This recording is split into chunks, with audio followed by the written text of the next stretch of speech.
Now, Tessara, I did do my research, and I found that you work for the Louisville Times. Yes. Now, and then you went into a career in reporting in Louisville, Kentucky, and then we saw you shift into the Atlanta market in the early 70s, well, mid-70s. Yeah. So I wanted to know, at what point in your career did you know exactly that you were certain that you wanted to become a journalist? Okay. When I got into the business, I didn't know I was going into the business. When I was in high school and when I was in college, I worked on my high school newspaper, my college newspaper. I used to sing country music when I was in high school on a show called Hayloft Hoedown. But yeah, that's true.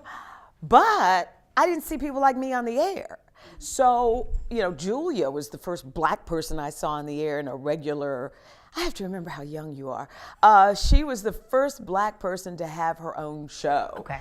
Situation comedy, and she played a nurse. It was Diane Carroll. So I'm sitting there, you know, watching her and going, gee, that's neat. But she was an actress, and I don't remember seeing someone who looked like me on television until much later in life. Well, by then I was in college, and my degree is in English and philosophy.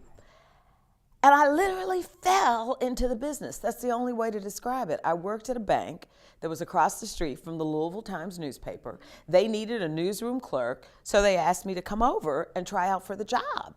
And I got it. What was so cool about it, it was when there were ombudsmans on newspapers where people had complaints, they'd write to the ombudsman, they'd complain to the ombudsman, and then the ombudsman would research it and try to solve it.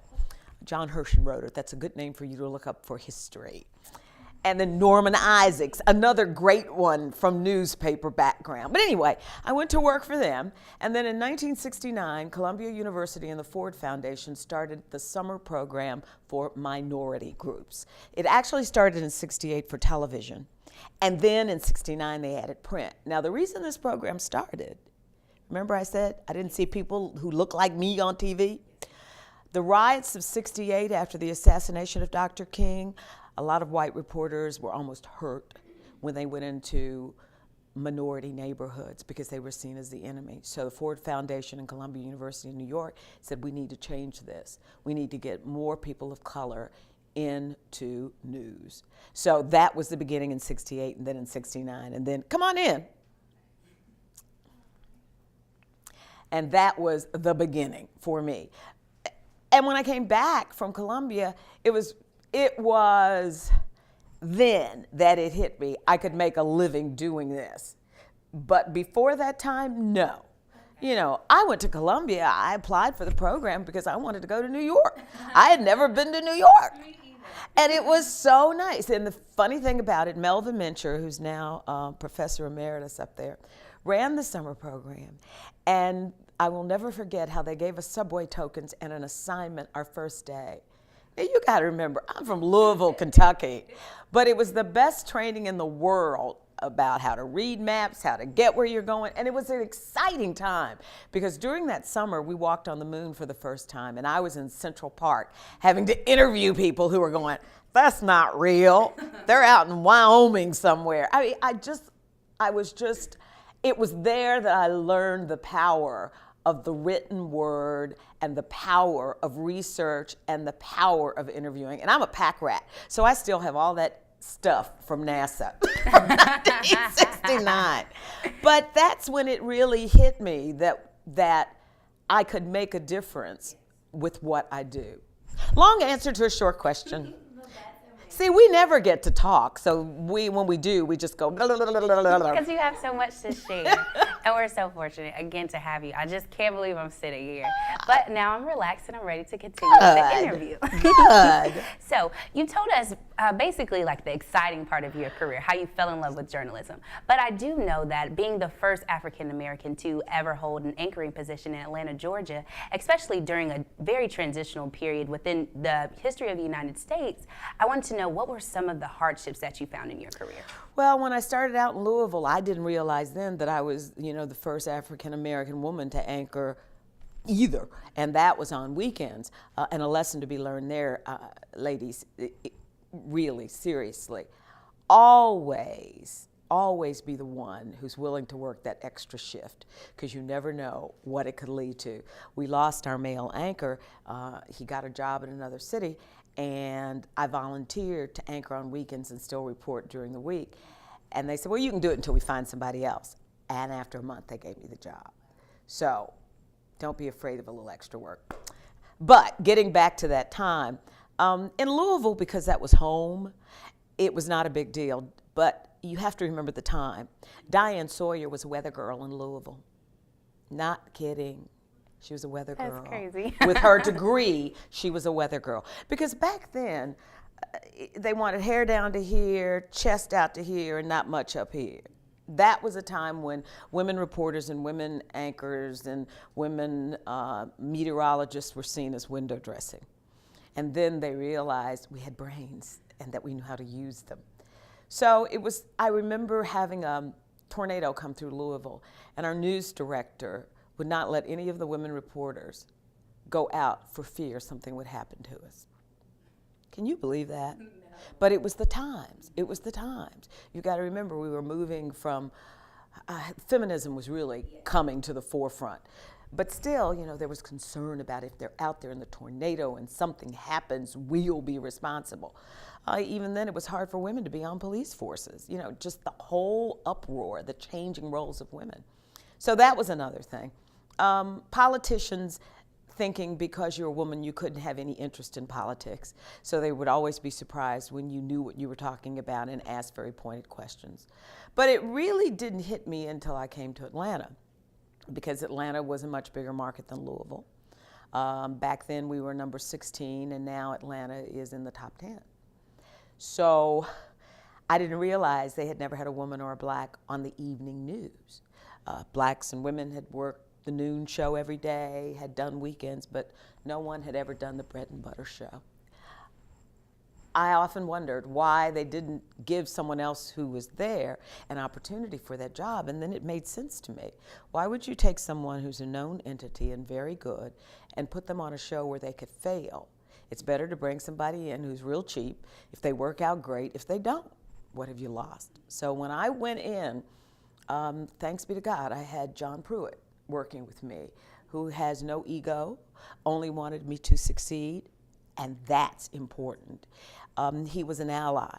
A lot of women anchors don't get that when they move into an arena where there is a reigning male anchor, because sometimes they feel threatened. John did not. Viewers would call up black and white. You could please no one.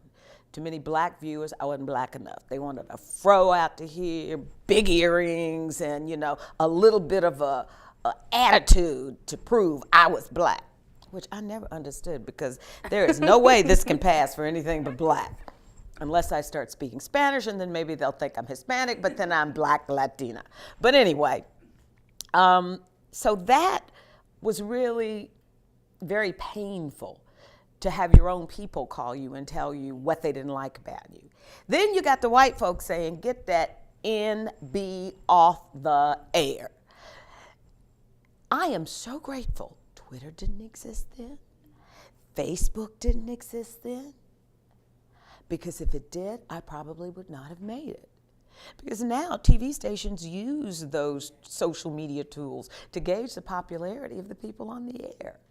So luckily, the internet, it didn't exist for us. So I was able to hold my ground, and I had to hold my ground. Not only did I try to do my job well on the air, but I also got very involved in the community, because I understood very early what you do in the community can save you later on.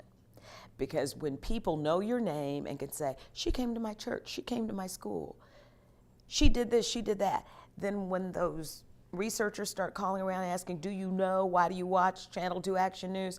My name will come to the forefront. But it was not easy, it was not fun, and I always tell young people, when you go into this business, into a new market, particularly a very small market, where you just might still be the first, that it's important to build a support system away from the station. It's so important to have what I call extended family away from the station. A church, volunteer work, something that defines you that's not connected to that station. Because if you don't, it'll drive you crazy when the criticism starts. So it was not easy in the beginning, but luckily I had a support system, and luckily I had made for myself an extended family. That's amazing. You do what you have to do. Because you know what I realized? That if I didn't succeed, it would be a long time before anybody else got the chance. Need I only point to Barbara Walters when she used to anchor ABC's news, and how much time lapsed between Barbara Walters and Katie Couric on CBS News? And now, you know, Katie's gone, but then we now have Diane Sawyer doing the evening news. But just look at the amount of time, because Barbara Walters failed as an anchor. So nobody wanted to take a chance until many years later. So because I knew that, I knew I had to do well. Yes. Had you had to. something that was pushing you. Mm-hmm. I didn't want to fail. Mm-hmm. That's what you really have to keep in mind. You do. And you always have to remember, it's not about you. It really isn't about you. It's about people getting used to change, and most people don't like change.